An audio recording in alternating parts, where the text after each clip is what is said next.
Hey everybody, so I'm using especially this platform to just share things that I really enjoy and things that have helped me. But first, I just wanted to show you this cute little piece of art. I went and had lunch and coffee with two of my very dear friends today, and while we were out, we went to this art gallery and I found this gem.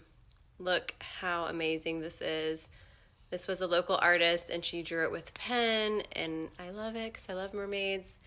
And it's gonna go on my wall of weird, so super excited about this find. I was thinking about things that I can do that are kind of like regular occurrences. I already share like witchy stuff on here, vampy stuff. I do regular astrology things that are happening within the universe. But I was kind of thinking other things that I might like to do and share. I get a lot of help and knowledge from books, and I love reading and I love learning about people that have inspired me, and it kind of helps me along my journey as well. And I got this book, and I feel like my followers on here would really resonate with the same things that I resonate with. And so I kind of want to do this thing where I share the book with you guys, but like in small segments. So I'll just, read from the book and pull things that I think you might be interested in, or things that I might like to try or get more familiar with. So if you know me, you know that I am obsessed with Dita Von Teese. She is, in my opinion, one of the most beautiful, fascinating, intelligent, just very extraordinary humans and women on this planet. And I think that she's just chef's kiss, and I think any woman can learn a lot from her. And I don't really have that many people that I sort of idolize, or like celebrities that I would just be kind of like, oh, if I met them. But she's definitely somebody that I think would be considered an idol, in my opinion. She is the queen of burlesque. She is the most perfect human I have ever seen. She looks like art, and she lives this way every day. This is not just something that she does for shows or for entertainment. It's literally how she lives her life. I have been a fan for a really long time. I even remember when I was growing up, when she was still with Marilyn Manson, I was just like, who is this person? Like, it's the best thing I've ever seen. I did see her show. A friend of mine and I went when she toured here this year, actually, and it was maybe the best thing that I've ever seen live. She's just immaculate, and I got her book.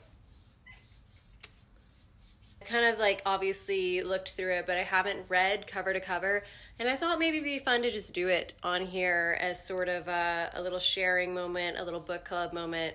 And I'm just gonna call it Dates with Dita. Hello, brilliant. It is, in her words, the ultimate guide to eccentric glamour, which I need that definitely. And also I will show you guys as I'm thumbing through the amazing photos, because the photos in here are really, honestly, the reason why I bought the book. Come on.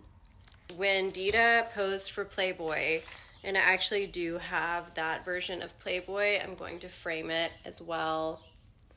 Everyone was talking about her skin, how they were like, oh my gosh, how did you guys like airbrush her skin and make it look so perfect? And they were like, we didn't. That's just literally how her skin looks. And I can tell you firsthand, that is exactly how it is. I think all of us, we see people or celebrities or people that we see on TV or in movies or in, the Hollywood circuit, especially with like Facetune and filters. Celebrities are very, very guilty of using things like that, as we all are. You hear all the time. You hear like someone will run into a celebrity that you know or that you like idolize or whatnot, and you're like, oh, I ran into X, Y, and Z in person, and like, wow, they don't look like themselves, or their skin was way worse than I thought. So I think when I was going to go to the show, I had this vision in my head of like the vision of Dita Von Teese that you see, and it is just perfection, right? I mean, how can somebody be this perfect all the time? It's like, what, is that even possible? But I can tell you right now, from seeing her literally in person, and we saw her at the Tabernacle, so it's a super, super small venue. You are very, very close to the artist. And her skin actually does look like that. Like, she actually does look like that.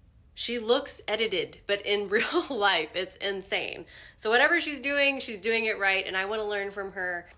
Teach me the way. I will follow your lead. Okay, so we're gonna get into it now. Introduction, making your mark. You've read and heard it all before. Downplay the eye makeup if the lips are bold and red, or play up the eyes and keep the lips nude. Nude, as nearly naked as you can catch me in the act on stage. I am not about to pucker up in a lip shade formulated to look natural. For me, it's a painted eye, a heavily penciled brow, and a swipe of crimson lipstick, just as the true laws of nature intended. Rules, you're going to tell me that Marilyn Monroe, Hedy Lamarr, and Rita Hayworth got it wrong? In my book, they got it very right. Through the magic of beauty, including some tricks outright extreme for their time, these mere mortals transformed themselves from pretty to divine. These glamorous eccentrics remain powerful weapons of mass seduction worldwide more than half a century later. If that goes against the rules du jour, then in my book it's all about breaking the rules. For most, my claim to fame might center on my part in reviving the art of burlesque, epitomized in my hallmark swirl inside a towering martini glass and barely more than a flash of Swarovski-covered pasties. For others, it's my dedication to pin-up style, from cat eye to seamed stockings, a commitment that has taken me to red carpets of Cannes and Hollywood and spectacular couture gowns I'm very lucky to have had a chance to shimmy into, as well as onto the pages of Vogue and Vanity Fair. I like to believe it's because I'm a sucker for beauty. It's what gets me up with each sunrise, what gets me through countless leg lifts at the bar, and through a yank and pull of a corset to within a fraction of an 18-inch waist. Beauty is my art. It's my nourishment, my salvation. It's what brings me joy. I live to surround myself with everyday things that are beautiful. I serve my home-baked petit fours on porcelain pedestals and sip tea from flowery teacups. Charming gems from my flea market treasure hunts. I always carry a pretty compact, maybe one I scored for next to nothing on eBay.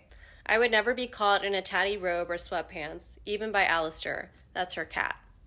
A sweeping satin dressing gown can be had for a meow on Etsy or other vintage sources, and it will put you in the mood for a big night or morning. Beauty, glamour, even luxury need not be determined by one's bank account. True luxury is using the silk robe or teacups every single day. I'll always take a secondhand party dress or a $5 scarlet lipstick over the most coveted jeans. Not that I'd ever be called dead in jeans. A beautiful thing doesn't have to be new or even particularly valuable or precious as long as it is a thing to behold. To live a life beautiful is the ultimate joie de vivre, or life of joy, joy of life. While I have an Art Deco walnut buffet filled with silver spoons now, pretty ones I picked up at antique flea markets, I didn't exactly come into the world with one between these ruby lips. West Branch is a small farming town in Michigan, named by lumberjacks, and it is where I grew up. It's a universe away from colored lights of Hollywood and Paris.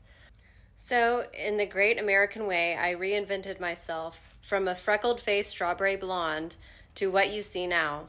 I taught myself to dye my own hair. I still wash that blonde right out of my hair with nothing more than a $10 box from the drugstore. I also taught myself to do the cat eyes, the rouge lips, the lacquered talons with shimmering half moons, and the beauty spot like a punctuation mark. Writers and other cultural observers, some not always with the purest hearts, have made much ado about my transformations of hair color, body, even the name I was born with, Heather Renee Sweet. Seriously, I have nothing to hide.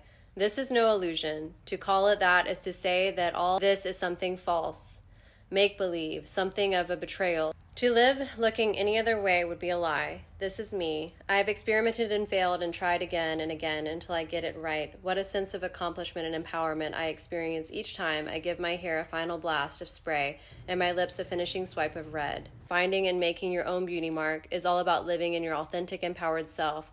If this is what the world calls being eccentric beauty, so be it. So that's just a quick little reading. It's just the intro, but we're going to really get into it. She gives away some beauty secrets, some beauty tips in here. So I'm really excited to share those with you guys. So stay tuned for more Dates with Dita. Bye.